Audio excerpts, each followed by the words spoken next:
Well, hello, goody people!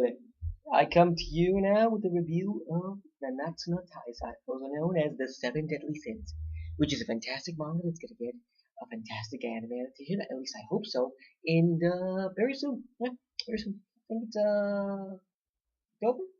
I'm not certain. Somewhere around there. But it's gonna get an anime adaptation, and I'm gonna love it. It's one of the best mangas I've read so far in a long ass time. Even better that took a cool, the anime was not that good for comparison or that good of an adaptation, to be quite frank. But still, like, review chapter 54. I mean, sorry, what the fuck am I saying? 94. Yes, that's the word I'm using. But, this chapter, mainly, honestly, mainly, what it was just a show of the tremendous and horrific powers that Hendricksen now possesses. That's what it honestly was. There was not much progression of any kind or anything. It was just a throwdown and Hendricksen just taking names and taking heads. Literally taking fucking heads. It was just Jesus. That's like that is that's bad. It looks like all the combined efforts of the Holy Knights and their attacks just did no effect whatsoever to Hendricksen in his new demonic form. It's he's super OP, far more than he was previously with the powers of the Red Demon and with the Gray Demon. He's indestructible to a degree, I would say. And yeah, he has also this other new cool ability. It's horrifying in a sense. It's called Dark Snow, and basically it's little dark snowflakes that he gets floating all over the place. They can pop up anywhere, and once you touch those, if they touch you, you just die immediately. Like your body gets covered immediately in darkness and die. That's terrifying and cool at the same time. But yeah, that happens. And really quick, also we have a like I would say a death, not 100% confirmed, but from the looks of it, I'd say it's indefinite confirmation. He has a fucking humongous gaping hole in in his stomach region. Uh, Hauser, that's his guy, the best friend of Gil Thunder. He's like, what happened there? Like, I want to know. There's a bunch of corpses of holy knights just all over the place, like all obliterated with gaping holes of all sorts in their body. So I want to know what caused that. Like, was it a demon? Was it somebody else with a lot of power? Because it definitely wasn't Hendricksen at this point. Because Hendricksen didn't care to be there at that time or anything. But somebody that powerful to create a gaping hole in a sense, like I don't think Dreyfus would actually kill his holy knights. He would just injure them in a sense, like so. Definitely somebody else did that to them, and like I want to know who. Like honestly, that is just that's brutal. And Hendricksen's not the only thing we have to worry about. If that was the work of somebody else, like honestly, that's just Jesus.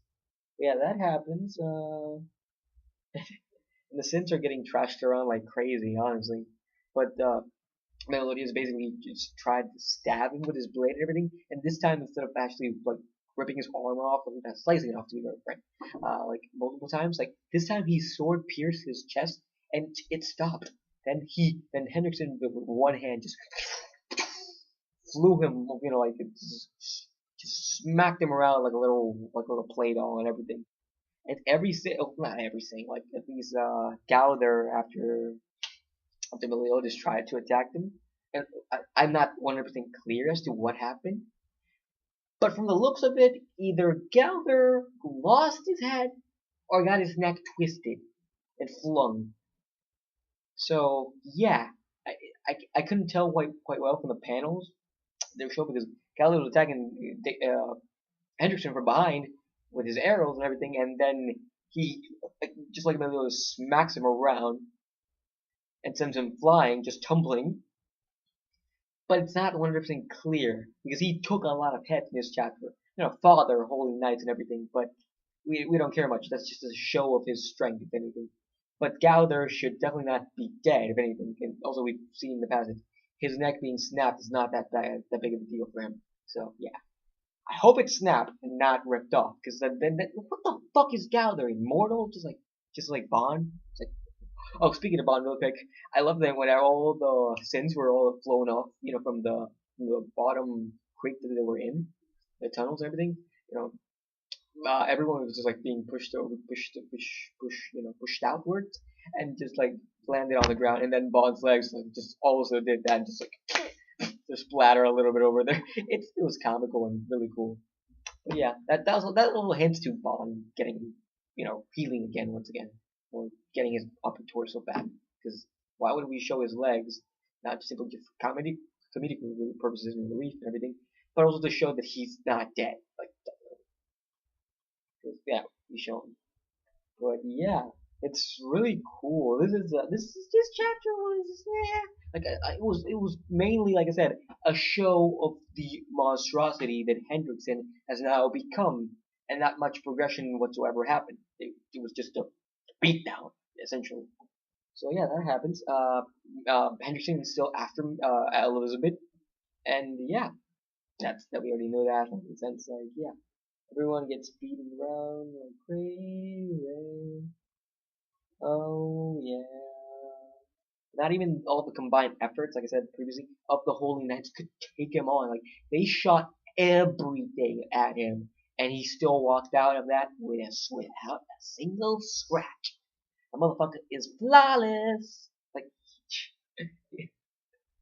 yeah, that was cool. But yeah, aside from that's basically what just happened. There's not much to review with this chapter. It's just, it was enjoyable. It wasn't all that, like, it was fun, but it wasn't all that, like, great, like, action wise. Well, action wise, it was pretty good. It's like, yeah, plot wise or progression wise. So yeah.